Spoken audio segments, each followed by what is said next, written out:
ایمان کامل اور خدا پہ بھروسہ۔ ایک بندہ ایک آفس کے اندر کام کر رہا تھا، تو جیسے بونسز سال کے اندر ملے جاتے ہیں اور تنخواہیں بڑھائی جاتی ہیں، تو سب کی تنخواہیں بڑھائی گئی تو اس کی بھی بڑھائی گئی۔ تو اس کے جو باس ہیں اس کو دیکھ رہا تھا، سب نے شکریہ تھینک یو بولا، لیکن اس نے کوئی بھی مہربانی یا شکر گزاری ان سے نہیں کی۔ اس میں بوس کو اپنے اس کا آفس کے بڑے کو، جس نے تنخواہ بڑھائی تھی، اس کو بہت برا لگا کہ یار یہ بندہ سارے تھینک یو بول رہے ہیں، مہربانی بول رہے ہیں، شکر گزاری کر رہے ہیں، لیکن یہ بندہ کیوں نہیں کر رہا؟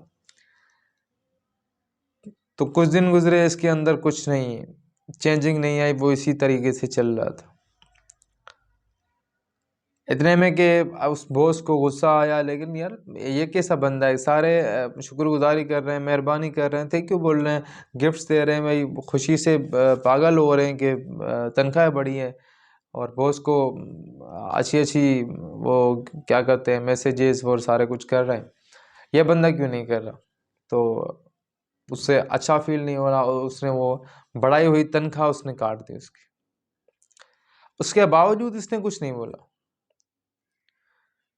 تنخواہ کاٹ دی، اس کے باوجود اس نے کچھ نہیں بولا، لیکن پھر بھی وہی بندہ دیکھ رہا ہے، باس دیکھ رہا ہے کہ بھائی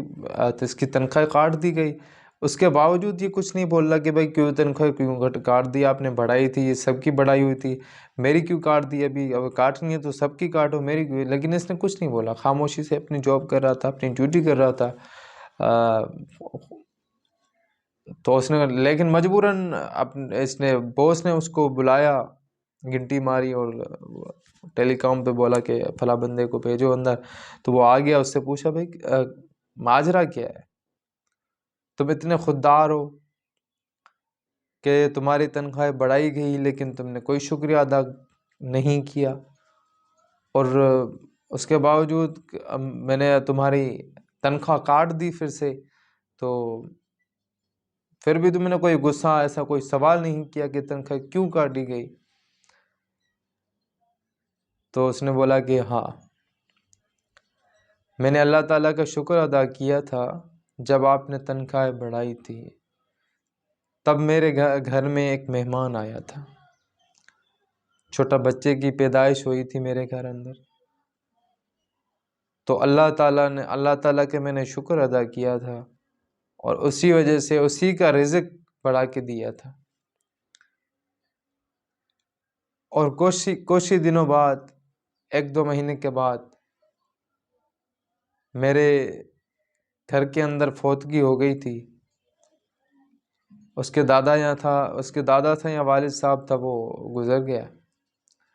تو آپ نے تنخواہ کاٹ دی، تو پھر بھی میں نے اللہ تعالیٰ کا شکر ادا کیا، کیونکہ رزق دینے والا وہی ہے، بندہ آیا، مہمان آیا، اس کا رزق بڑھا دیا، چلا گیا، اس کا رزق کاٹ دیا گیا، تو اس سے کوئی گلہ شکوہ نہ خدا سے ہے نہ کسی سے، رزق دینے والا وہی ہے، پالنے والا وہی ہے، اور ساری دنیا ایک کائنات کو چلانے والا وہی ہے، اسی پر میرا ایمان ہے کہ وہی چلانے والا ہے۔ تو یہی بات وہ سن کر بہت ہی لہو لہان ہوئے، اور شرمندہ بھی ہوئے اس چیز پہ کہ یار میں نے آپ سے بہت برا کیا، میرے اندر یہ ساری چیزیں نہیں تھی، لیکن یہ سارے باتیں سن کر اور ان کو بھی بہت اچھا لگا، اور ان کا بھی ایمان تازہ ہوا کہ واقعی ایمان والے لوگ اور خدا والے لوگ آج بھی اس دنیا کے اندر موجود ہے۔ تو میرے بھائیوں، رزق دینے والی ذات صرف اللہ پاک کی ہے، کسی بندے کی مہربانی کی وجہ سے بندے کو رزق نہیں ملتا، کسی وڈیرا شاہی، کسی آفیسر، کسی باس لوگوں کی ذریعہ بنتے ہیں، لیکن ان کی وجہ سے رزق نہیں ملتا۔ رزق کا جس نے ذمہ لیا ہو، قرآن میں ذکر ہوا ہو کہ رزق کی ذمہ دار اللہ تعالیٰ ہے، تو وہ کسی کو بھوکا نہیں سونے دیتا، سب کو رزق عطا کرتا ہے، پرندوں کو رزق عطا کرتا ہے، ایون جو کیڑے مکوڑے ہیں پتھر کے اندر بھی ان کو رزق عطا کرتا ہے، عطا کرنے والی ذات وہی ہے۔ مانگنا چاہیے تو صرف خدا سے مانگیں، انسان خود مانگتا ہے، مانگنے والا مانگنے پہ کیا دے گا؟ جو خود مانگ رہا ہے تو مانگنا ہے اسی سے مانگو، وہی رزق دینا ہے۔ اپنے ایمان کو مضبوط کریں، اسی خدا پہ یقین کریں، زندگی اور بہتر ہو جائے گی۔